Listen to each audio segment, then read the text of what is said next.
Ragnarok Ascended is right around the corner, releasing in just a few days on the 18th of June. Today I wanted to revisit the Ragnarok map, to give you all a nice refresher of the map, revisiting the iconic biomes and map features from Ark Survival Evolved, while the second half of the video will be showcasing everything planned and what we know so far that will be coming to Ragnarok Ascended on the 18th of June. So without further ado, let's get straight into it. Kicking things off, we have the introduction to biomes, and Ragnarok has some of my favourite biomes in the game. We'll begin with everyone's favourite starter location, oh yes, Viking Bay, baby, in the northwestern corner of the map. In this area, you will find a plethora of potential base locations, a wide variety of starter creatures to tame, plenty of PTs, trikes, stegos, and of course, plenty of dodos. No dangerous creatures will tend to spawn here, however, you may find the odd Rex or RG making its way down from the jungle areas, which for me is always a pleasant surprise finding an RG on the beach right off the bat. The area is filled with rocky beaches, and in the waters of the bay you will find oil nodes and plenty of silica pearls, but beware, this is also home to swarms of those nasty stingy scorpions that even make their way onto the beach at times, so maybe not the warmest of welcomes you could experience when exploring the bay. Moving further north is the Volcano and Wyvern Trench, the go-to spot to find, snatch and grab your poison, fire and lightning wyvern eggs. The Volcano was what I believe the first active volcano that actually erupted in the game. It was really nice to see the lava mechanics with this one, as the lava would flow all the way down to the base of the volcano, and after a certain amount of time would go back to normal. Plenty of awesome creatures to tame here also, including the mantis, rock golem, and many more dangerous but beneficial creatures if you can tame them. Burnt trees are plentiful here for all your charcoal gathering needs, and the area is also rich with obsidian and sulfur nodes. In the northeast corner of the map lies the Highlands, probably one of the more iconic biomes that Ragnarok has to offer. It is a hilly plains filled with giant open grasslands, valleys and waterfalls. I'm pretty sure Scotland had a big influence in the design of the Highlands, which is a beautiful country by the way in case you haven't been before. Some very cool base locations can be claimed in this region. Home to many peaceful beauties, the Equus and Ovis are plentiful here. Well, there were plenty of sheep until this Giga showed up and decided to start chomping on them. So yes, it is also home to some of the most dangerous carnivores too. You'll be glad to know that these are very rare spawns. This was also the first map to introduce natural spawns for wild crops, so that will also be a pleasant find when out on your travels, especially if you do plan to tame an Equus, as you can just come to the Highlands and grab some rock carrot and tame one right off the bat. Moving down to the east lies the staple Redwoods biome. Nothing special here, expect to find plenty of beaver dams dotted around the lakes, and all those typical creatures that you find in any other Redwoods biome in Ark. In the southeast corner lies a giant scorched earth biome. This biome makes up just under 25% of the map. Admittedly, 50% of that is dunes, so the map really does pay homage to the scorched earth map, which I love by the way. Scorched earth fans represent. And if you are a fan of scorched earth, you are spoilt for choice when it comes to potential base locations. Many perfect leveled plateaus to choose from in this area. Rivers, lakes, and waterfalls. Expect to find the typical suspects spawning in the dunes, the mantis, the vultures, slivery suckers, but also in the northern dunes, rare sightings of the Giga can come about. The entire area is rich with resources throughout, and if you're anything like me, it is a loot goblin's dream, as I will frequently visit the area to pick up the 4 desert loot crates that spawn in close proximity to one another. There's a lot to love about this scorched earth biome.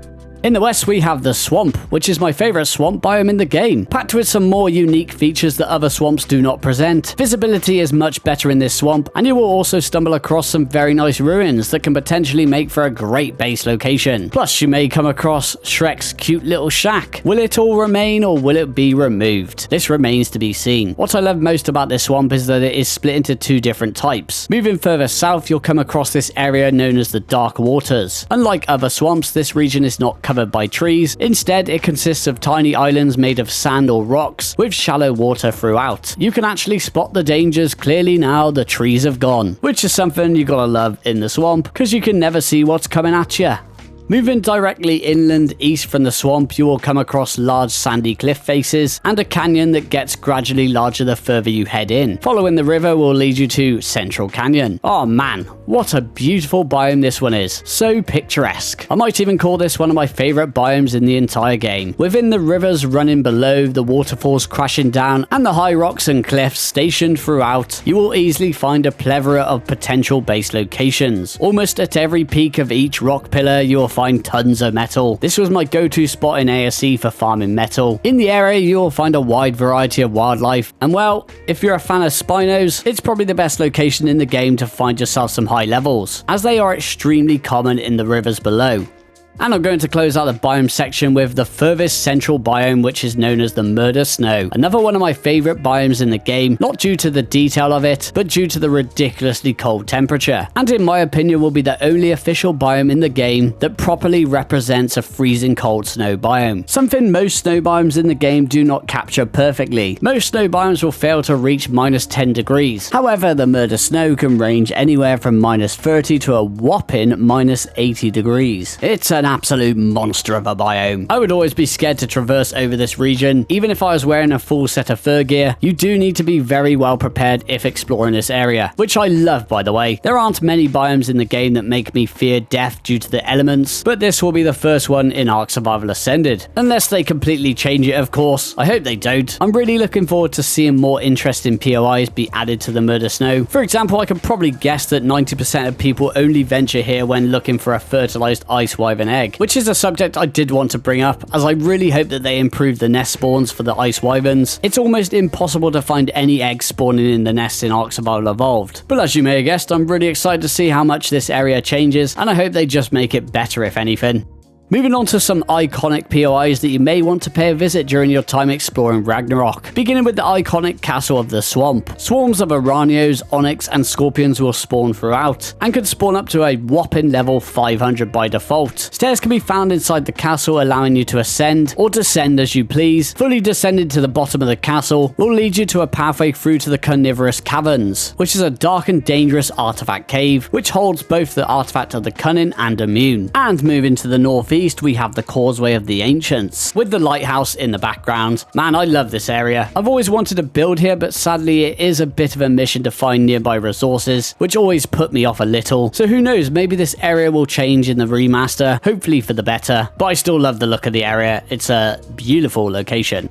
The Mineshaft Cave, located in the west on the islands away from the mainland, right next to the swamp. This is a very cool cave. On this island, you'll find some ruins that have another staircase that descends into a cave, which ends up being a mine shaft of some sort. So it gives the survivor more of a realistic way of farming metal, descending a staircase that leads to a mine full of metal nodes. In the south is an area I am eagerly anticipating. At first glance, it looks like a unique rock formation, which alone is a beautiful sight. It is what lies beneath the rock, which is where the real beauty lies, if you dare. Following a narrow entrance at the base of the cliff above the water will lead you into a giant wyvern cave. Having 3 unique locations to find wyvern eggs on the map is always going to be a win-win for every player.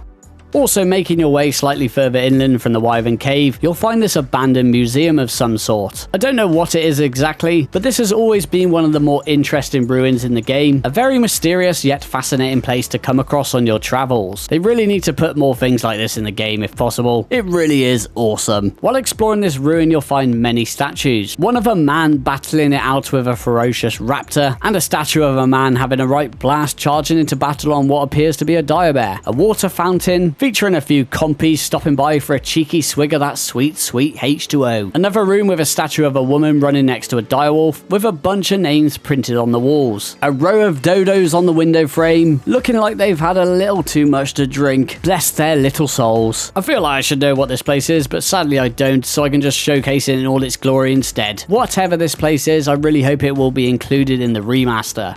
Ragnarok is also home to some of my favourite caves in the game, beginning with the Jungle Dungeon, located just off of Viking Bay up in the cliffs. It is a dark and dangerous artifact cave, plenty of creepy crawlies and slivery suckers lurking in the shadows here. And if the deadly wildlife wasn't enough, you'll also have to tiptoe your way around a few booby traps lying in wait, ready to ruin any survivor's day. Once you prevail through these challenges, you'll be met with many barely intact wooden bridges stationed above a giant pool of lava. The last thing you'll be wanting to do is take a dip in there. Luckily, grappling hooks are your best friend in this cave. The cave is, however, full of red and yellow loot crates, and is one of the best caves for farming loot. Nom nom. The cave does not get any easier from there, unless you do want to just grab the artifact and tuck your tail in between your legs and head the opposite direction, which you can do if you want to, instead of facing the guardian of the cave, the lava golem, a beefy adversary, but once defeated you will be rewarded for your efforts with a bunch of tasty 60 loot on the carcass of the golem, and also 4 red loot crates spawning in the arena. The amount of loot to be had here is a dream.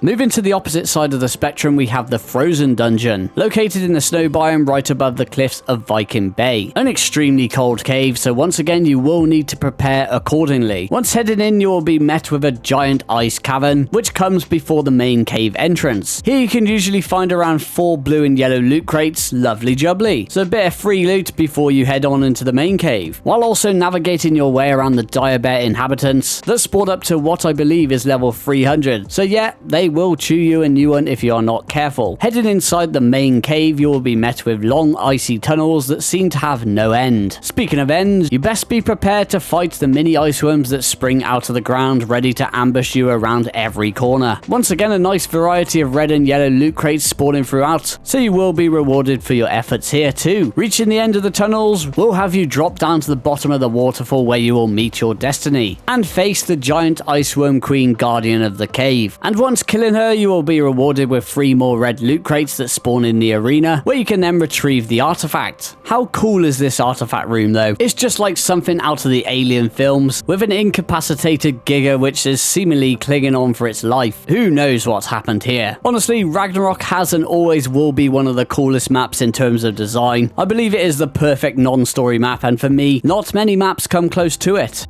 And finally, let's talk about the third unique cave on the map, which is Life's Labyrinth. Located in the dunes of the desert, this is probably the most extensive puzzle cave from Ark Survival Evolved, holding a whopping 4 artifacts. I do love the design of it and its uniqueness. However, I'm more of the type of player that just wants to run in and steamroll everything. So it's no secret that I have died many a time running this cave in the past. I was not made for figuring out puzzles, tiptoeing around booby traps, and being ambushed by nasty creatures after misplacing my steps. It's still an awesome cave though, and I can really appreciate its design, at least when I'm not going through the pain of running it legitimately, as I must admit I'm feeling mixed emotions right now. I'm excited for it, but I'm also dreading it. Successfully completing each puzzle after puzzle will find yourself facing down against the Spirit Dire Bear and also the Spirit Dire Wolf, another 2 great additions to the Guardians of Ragnarok. Ragnarok was so unique back then, and I think it's safe to say that it did heavily influence most of the maps that came further down the line, and it has and always will be one of my favorite Ark maps, and even beats some of the story maps for me.